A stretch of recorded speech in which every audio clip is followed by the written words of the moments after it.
بسم اللہ الرحمن الرحیم۔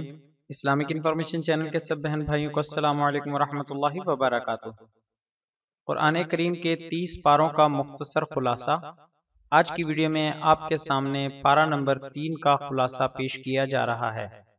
مزید پاروں کے خلاصوں کا لنک ویڈیو کے ڈسکرپشن میں موجود ہے۔ ویڈیو میں آگے بڑھنے سے پہلے آپ دوستوں سے گزارش ہے کہ معیاری اسلامی معلومات کے لیے ہمارے چینل کو ضرور سبسکرائب کریں اور آنے والی ویڈیو سے باخبر رہنے کے لیے بیل آئیکن پریس کریں۔ شکریہ۔ تیسرا پارہ۔ اس پارے میں 2 حصے ہیں۔ نمبر 1 بقیہ سورہ بقرہ، نمبر 2 ابتدائے سورہ آل عمران۔ پہلا حصہ۔ سورہ بقرہ کے بقیہ حصے میں 3 باتیں ہیں۔ نمبر 1 2 بڑی آیتیں، نمبر 2 2 نبیوں کا ذکر، نمبر 3 صدقہ اور سود۔ 2 بڑی آیتیں۔ ایک آیت الکرسی ہے جو فضیلت میں سب سے بڑی ہے، اس میں 17 مرتبہ اللہ تعالیٰ کا ذکر ہے۔ دوسری آیت مدائنہ ہے جو مقدار میں سب سے بڑی ہے، اس میں تجارت اور قرض مذکور ہیں۔ 2 نبیوں کا ذکر۔ ایک حضرت ابراہیم علیہ السلام کا نمرود سے مباحثہ اور احیاء موتیٰ کے مشاہدے کی دعا۔ دوسرے عزیر علیہ السلام جنہیں اللہ تعالیٰ نے 100 سال تک موت دے کر پھر زندہ کیا۔ نمبر 3 صدقہ اور سود۔ بظاہر صدقے سے مال کم ہوتا ہے اور سود سے بڑھتا ہے، مگر در حقیقت صدقے سے بڑھتا ہے اور سود سے گھٹتا ہے۔ دوسرا حصہ۔ سورہ آل عمران کا جو ابتدائی حصہ اس پارے میں ہے، اس میں 4 باتیں ہیں۔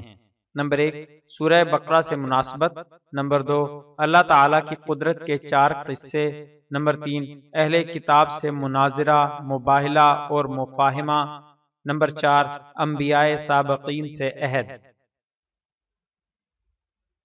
سورہ بقرہ سے مناسبت یہ ہے کہ دونوں صورتوں میں قرآن کی حقانیت اور اہل کتاب سے خطاب ہے۔ سورہ بقرہ میں اکثر خطاب یہود سے ہے، جبکہ سورہ آل عمران میں اکثر روئے سخن نصارہ کی طرف ہے۔ اللہ تعالیٰ کی قدرت کے 4 قصے۔ پہلا قصہ جنگ بدر کا ہے۔ 313 نے 1000 کو شکست دے دی۔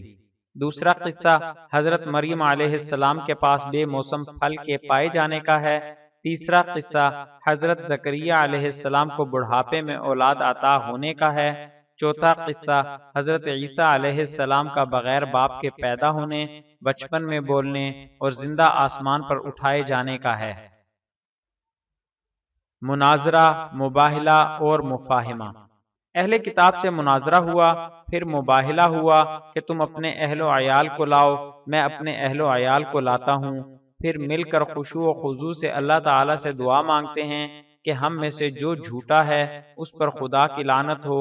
وہ تیار نہ ہوئے تو پھر مفاہمہ ہوا، یعنی ایسی بات کی دعوت دی گئی جو سب کو تسلیم ہو، اور وہ ہے کلمہ لا الہ الا اللہ۔ انبیاء سابقین سے عہد۔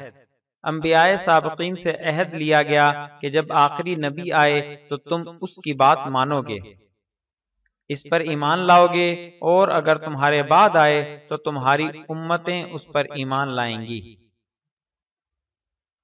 قرآن کریم کے 30 پاروں کا مختصر خلاصہ۔